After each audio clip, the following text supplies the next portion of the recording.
원주입니다. 원주시가 반려동물 산업 육성을 위해 테마파크 조성 사업을 추진하고 있습니다.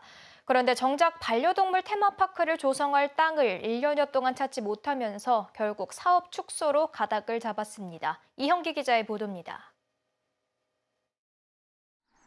새로 만들어진 원주 유기동물 보호센터 건물입니다. 사업 추진 3년 만에 유기동물 보호 철창 등 시설 대부분이 들어섰습니다. 주차장을 만들고 보호 중인 동물을 옮겨오면 본격적으로 운영을 시작할 예정입니다. 원주시는 당초 이곳을 중심으로 반려동물 보건소와 가족교육센터 등을 만들고 반려동물 테마파크를 조성할 계획이었습니다. 하지만 땅을 찾는 첫 단계부터 난관에 부딪혔습니다. 규모가 9,500제곱미터는 돼야 하는데 1년여 동안 시유지와 폐교 등 20여 곳을 검토했지만 사업 용지를 확보하지 못했습니다. 주민들의 의견도 듣고 소통이 좀 필요한 상황입니다. 하지만 아직 어디로 할지도 안 나온 상황이라 앞으로 부지 선정 단계부터 잘 될지 좀 걱정이. 100억 원에 달하는 사업비 확보도 불투명합니다. 원주시는 공모를 통해 국비 30억 원을 확보할 계획이었지만 이마저도 불투명해지면서 기본계획 수립과 환경 영향 평가 등 관련 절차가 줄줄이 밀렸습니다. 원주시는 결국 사업 축소로 가닥을 잡았습니다. 아쉬움이 있긴 하지만 많은 예산을 투입하여 추진하기에는 어려움이 있어 예산을 적절하게 투입하면서 반려인들께서 지금 당장 필요로 하는 부분을 찾아서 단계적으로 추진하고자.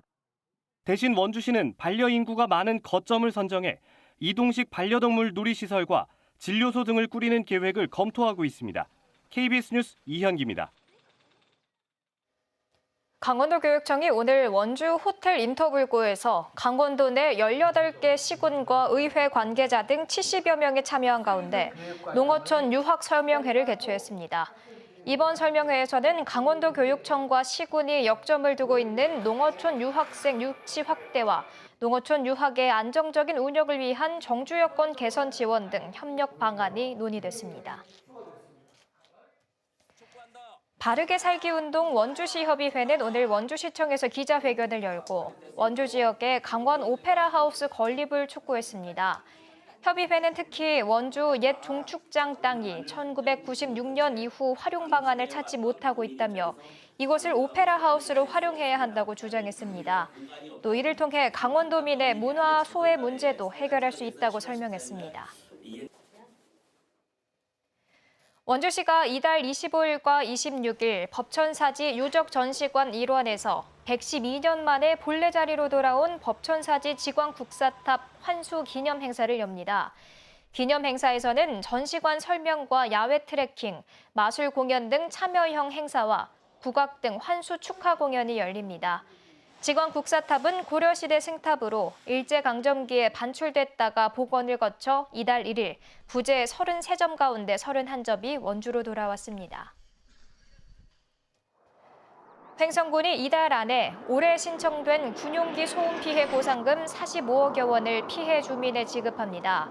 지급 대상은 횡성읍 29개리 지역 주민 16,300여 명으로 총 보상 금액은 45억 4천만 원입니다. 횡성군은 보상금 결정 금액의 이의를 신청한 주민에 대해서는 지역 소음대책위원회 심의 등을 거쳐 올해 10월 안에 보상금을 지급할 계획입니다. 지금까지 원주였습니다.